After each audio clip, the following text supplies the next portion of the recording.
आज कोई कह रहा था, गुरुजी हमारा बड़ा मन होता है कि हम केदारनाथ जी दर्शन के लिए जाएं।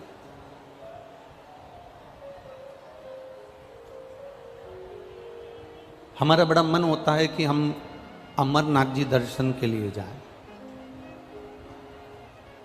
जब सुबह के क्रम में कोई मिलने आया तो उसने कहा कि हमारा बड़ा मन होता है गुरुजी कि हम केदारनाथ जाएं, अमरनाथ जाएं, सोमनाथ जाएं, काशी जाएं, कुबेरेश्वर धाम सीहोर जाएं। हमने उनको वहाँ तो उत्तर नहीं दिया, पर इस व्यासपीठ से इतना जरूर कहना चाहेंगे, आपका मन केदारनाथ जाने का हो रहा है, आपका मन अमरनाथ जाने का हो रहा है, आपका मन काशी जाने का हो रहा है, आपका मन सोमनाथ, मल्लिकार्जुन, भीमाशंकर इतनी स्थानों पर अगर जाने का हो रहा है तो पहले आपसे निवेदन करेंगे कि जाने की तमन्ना तुम्हारी सब जगह पर है, मना नहीं है,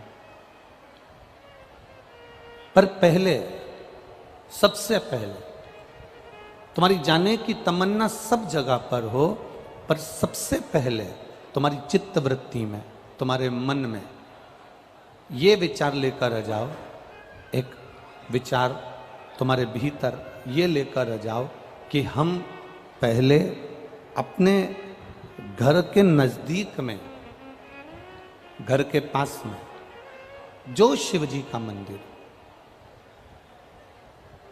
हमारे घर के पास में जो शंकर का मंदिर हो, हमारे घर के पास में जो शिवालय,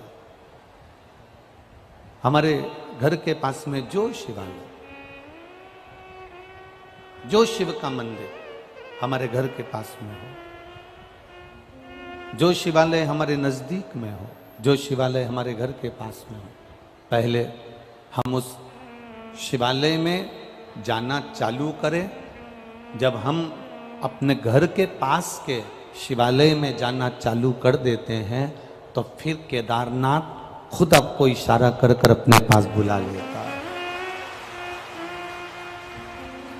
आप जितने भी भक्त यहाँ पर शिव महापुराण की कथा सुनने के लिए आए हैं, जितने भी भक्त यहाँ पहुँचे हैं, जितने भी शिव भक्त टीवी के सामने आस्था चैनल पर कथा सुन रहे हैं, जितने भी भक्त मोबाइल पर कथा सुन रहे हैं, और जितने भी भक्त इस वनकंडेश्वर बाबा की या पावन धरा मैनपुरी के अंदर, आप लोग जितने भी भक्त यहाँ दूर दूर से कथा सुनने के लिए आए हो, तो ये पक्का है, जितने यहाँ बैठे हो ना, आप जरूर अपने घर के पास में शंकर जी के मंदिर में एक लोटा जल चढ़ाते होगे तो शिव पुराण ने आपको खींच कर यहाँ बुलाया।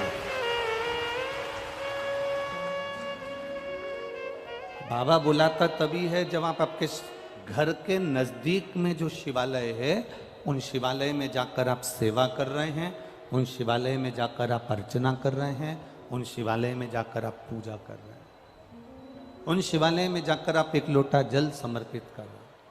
भगवान बुलाता तभी है।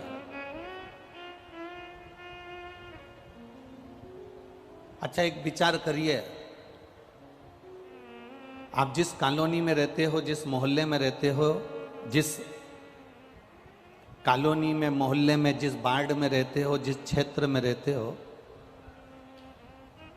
और उस क्षेत्र में अगर तुम रह रहे हो और तुम्हारे 4 घर छोड़कर किसी की शादी है और तुम उसे नहीं पहचानते, वो तुम्हें नहीं पहचानता, तो तुम्हें शादी में बुलाएगा क्या?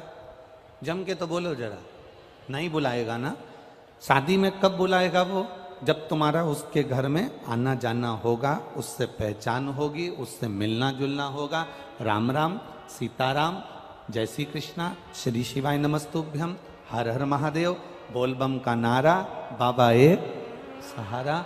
जब तुम एक दूसरे से मिलोगे तब तो वो अपने घर की शादी में आपको बुलाएगा। अब केदारनाथ क्या है? शंकर जी का घर। अमरनाथ क्या है? शिव जी का घर। कैलाश मानसरोवर क्या है? शिव जी का घर। महाकाल क्या है? शंकर जी का घर। काशी क्या है? शिव जी का घर। सोमनाथ क्या है? शिव जी का घर। भोलेनाथ तुम्हें अपने घर में बुलाएगा जरूर, पर पहले उससे जल चढ़ाकर पहचान तो बना लो। अपने नजदीक के शिवालय में जाकर एक लोटा जल तो चढ़ा लो। जब हम अपने घर के नजदीक के शिवालय में जाते हैं, अपने घर के नजदीक के शिवालय में पहुंचते हैं, एक लोटा जल जब हम समर्पित करते हैं, तब जाकर मेरा महादेव भी अपने घर में तुमको बुलाकर तुम्हारा कल्याण कर देता है। ये हमारे ऊपर है।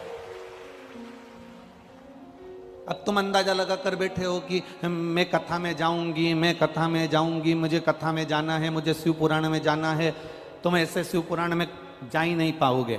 तुम शंकर जी के मंदिर में जाकर एक लोटा जल चढ़ाना प्रारंभ कर दो, तुम शिव जी के मंदिर में जाकर एक लोटा जल समर्पित करना प्रारंभ कर दो। जिस दिन तुम जल समर्पित करना प्रारंभ कर दोगे, उस दिन बाबा से तुम्हारी पहचान हो जाएगी, तुम बाबा के और बाबा तुम्हारे हो जाएंगे। फिर तुम्हारे को हाथ पकड़कर कुबेरेश्वर धाम तक लेकर आ जाएंगे, शिव महापुराण तक लेकर आ जाएंगे।